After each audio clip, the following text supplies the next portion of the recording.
Sorotan lainnya, saudara, meski harga emas terus naik, minat warga untuk membeli perhiasan ataupun logam mulia masih tinggi.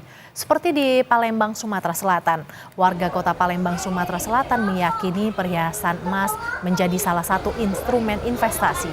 Karenanya, di tengah kenaikan harga emas, warga menyerbu toko-toko perhiasan. Tidak hanya di pusat perbelanjaan, animo warga di gerai emas yang ada di pasar tradisional juga cukup tinggi. Meskipun semakin tinggi, emas perhiasan diyakini dapat menambah keuntungan di masa depan.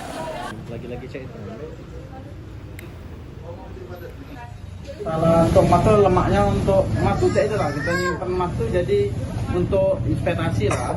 Jadi kalau kita butuh kan bisa kita jual. Antrean warga untuk membeli emas masih terjadi hingga akhir pekan ini di Palembang, Sumatera Selatan. Di beberapa toko emas yang ada di pusat perbelanjaan tampak ramai, bahkan rela menunggu selama toko sedang tutup sementara untuk istirahat makan siang.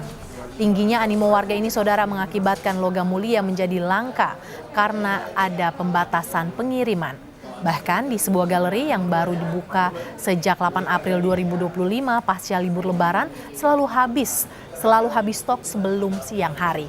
Mengantisipasi kekosongan stok, pihak gerai membuka pre-order dengan harga yang dibayarkan sesuai dengan harga saat memesan. Peningkatannya 100.000 Kak, per gram. 100.000 ya, pada tanggal 8 ya.